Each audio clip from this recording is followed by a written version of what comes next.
ये निकल गया प्लेन जैसा। हम लोग सुंदरकांड भी ढंग से नहीं पढ़े, रामायण में 10 गाड़ी देखेंगे और उतनी देर में पूरा करोगे। गर्दन पर तलवार नहीं है, एक दिन में नहीं हो रहा कोई बात नहीं, 2 दिन में करो, लेकिन शुद्ध करो, विधान से। कई जगह पर देखा है गायत्री मंत्र को लोग जोर जोर से बोलते हैं, गायत्री मंत्र को बहुत लोग जोर जोर से बोलते हैं, चिल्ला चिल्ला के बोलते हैं, माइक माइक पे बोलते हैं, जबकि शास्त्र और वेद की परंपरा है कि गायत्री मंत्र को कभी भी प्रकट स्वर में नहीं किया जाता। वेद माता गायत्री के मंत्र को बोलते समय नियम कहता है कि ओष्ठ भी नहीं हिलना चाहिए, और हम लोग चिल्ला चिल्ला के बोले। आजकल कलयुग में तो मैं नाम प्रकट नहीं करूंगा, लेकिन कुछ लोगों ने तो गायत्री माँ के जो विधान है उसका मजाक बना के रख दिया। गायत्री का सूक्ष्म रूप भी अगर आपको देखना हो तो गीता प्रेस गोरखपुर की पुस्तक निकलती है नित्य कर्म पूजा प्रकाश, उसमें आपको गायत्री माँ के 24 मुद्राएं हैं। बोलने से पहले उन मुद्राओं को दिखाना पड़ता है, और गायत्री सीधे नहीं बोली जाती, उसका साप विमोचन होता है पहले,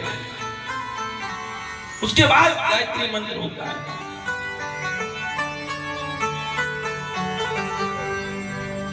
लेकिन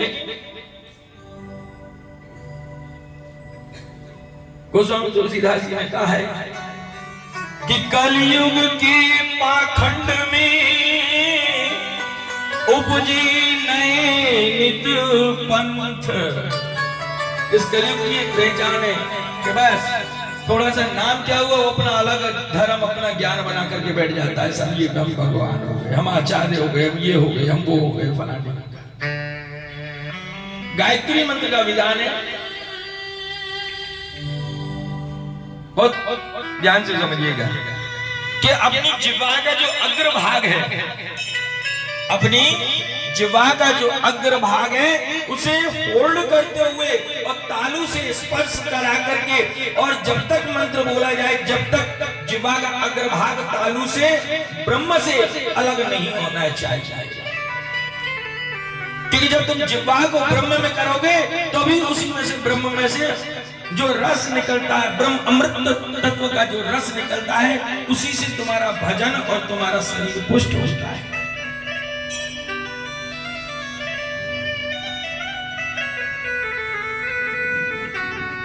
भगवान हिमालय राज के सामने बैठे, आज सुरेश मैया कह रही थी महाराज जी आप कथा कम करते हो और बाकी की बातें ज्यादा करते हो। मैं ये अच्छी बात है ना, कथा तो सबने सुन रखी है।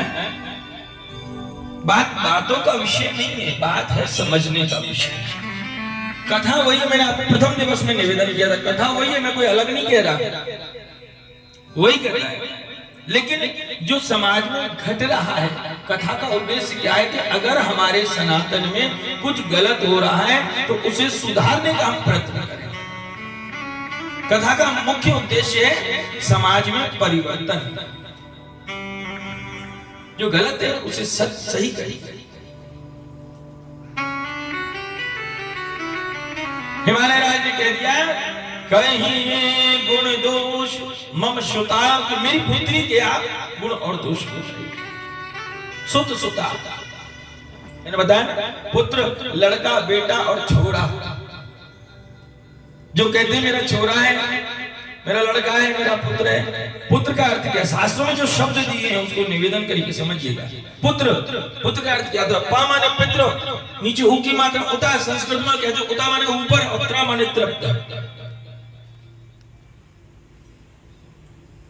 ऊपर रहने वाले पितरों को जो तृप्त करे वो पुत्र है।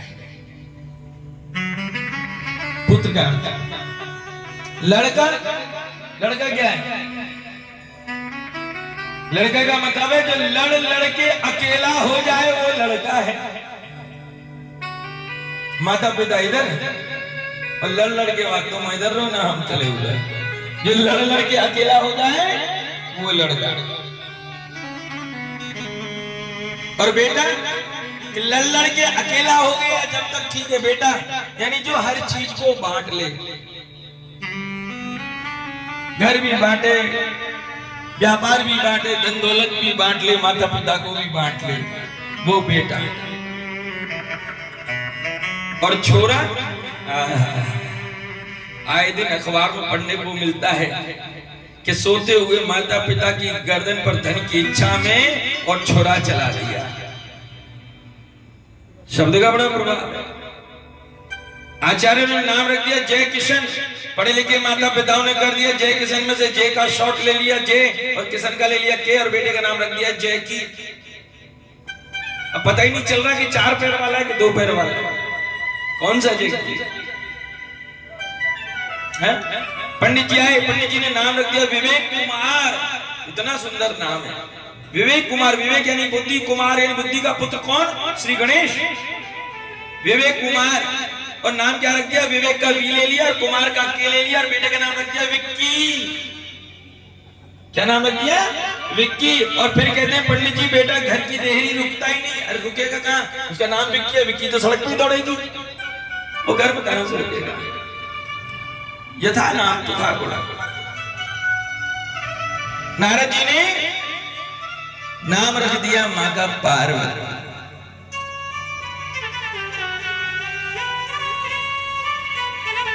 मां को गोद में लेकर के जब आए, सो नारद जी ने मां पार्वती को प्रणाम किया है। श्री चरणों को लेकर अपने भाल पर, अपने ललाट पर, अपने मस्तिष्क पर स्पर्श कराया है।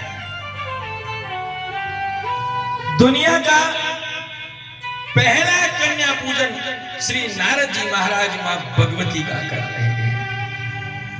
हम लोग कन्या पूजन करते हैं ना नवरात्रों में, बहुत से लोगों को देखा है मैंने, कन्या पूजन करेंगे, चुन्नी उड़ाई, ओढ़नी उड़ाई, फल दिया, दक्षिणा दिया, वाह चिंकी पिंकी जो भी नाम रखते हैं। नहीं, भगवती के रूप में आपने अगर उनको बुलाया है तो उसका विधान है। श्रीमद् देवी भागवत में पुराण में आता है कि अगर आप देवी की पूजा कर रहे हैं तो जिन कन्याओं को आप भोजन करा रहे हैं उन्हें आप सतदम बाजोट पर, चौकी पर बिठा के भोजन कराएं। आप जब उनका पूजन कराएं तो उनके पैरों में मेहंदी या महावर या आलता, जो भी आपके यहाँ शब्द प्रयोग होता हो, वो लगाएं, लाल चुनरी उड़ाएं। पहले उनको बड़ा सुंदर तैयार करें, उनको दक्षिणा दें, पहले फल दें, फिर उसके बाद में भोजन कराएं, फिर उत्तर पूजा में उन्हें फिर फल दें और फिर दक्षिणा। उनके पैर पर जब आए तो पहले पाद प्रक्षालन यानी उनके पैरों को धोए। तो आज दुनिया का पहला कन्या पूजन श्री नारद जी महाराज ने मां भगवती का किया है। चरण लिए और माथे पे लगाए। सर्वमंगल मांगल्ये शिवे सर्वादि साधिके शरण्ये त्र्यंबके गौरी नारायणी नमस्तुते।